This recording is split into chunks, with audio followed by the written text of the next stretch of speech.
Kal Halal Yahweh, Bahashem Yehoshai, Bahashem Ruach the one GMS, the Atomic Truth.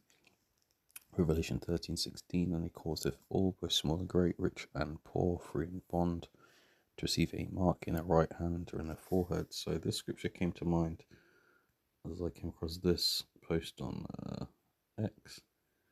So it says, animals and humans now live in a toxic soup of radiation 24/7 from wireless technologies. So let's jump into this article or this post. So it says here, microchip induced tumors in laboratory rodents and dogs. So this chapter reviews literature published in Oncology and Toxicology journals between 1990 and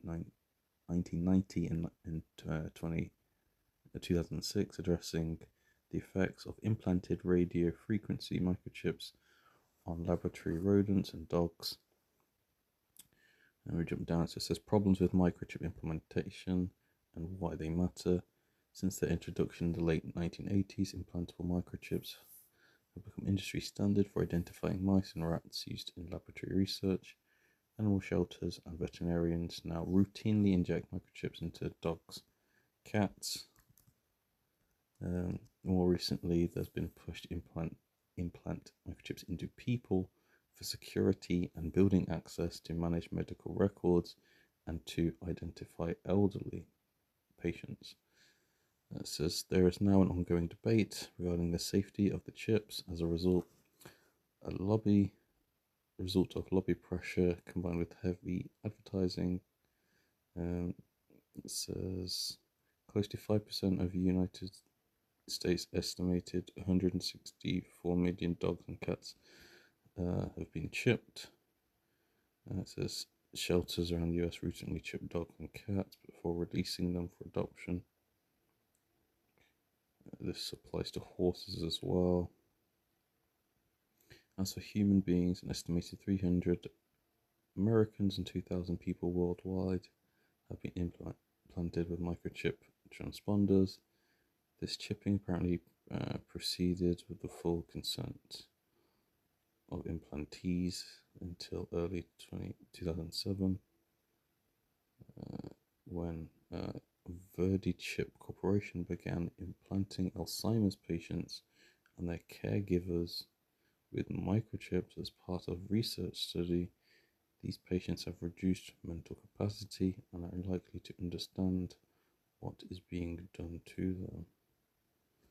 So yeah, this just goes into the study of how essentially people that take these animals that have these microchip implants in them susceptible to cancer, tumors, sarcomas, and all sorts of issues that grew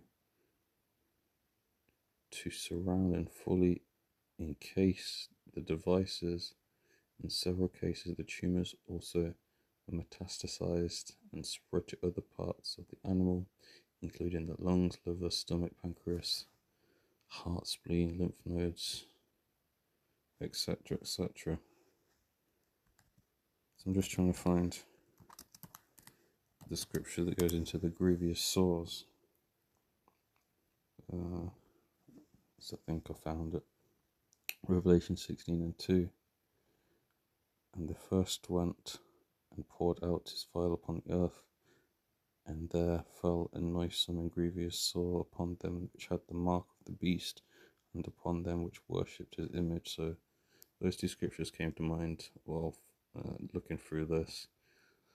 Microchips, people that take them, and these animals, essentially high risk of developing cancers and tumours from what their studies suggest.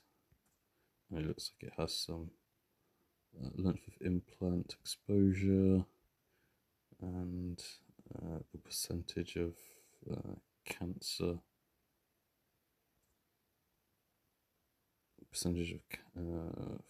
being developed, it looks like. But yeah, They've normalized microchips with animals. I didn't realize they chipped people which had Alzheimer's. We know people do it for we know people implanting themselves just to open doors and open their damn Tesla cars and link it to all sorts of like websites. But there's going to come a time where they're going to push that RFID microchip. You're not going to be able to buy or sell without it.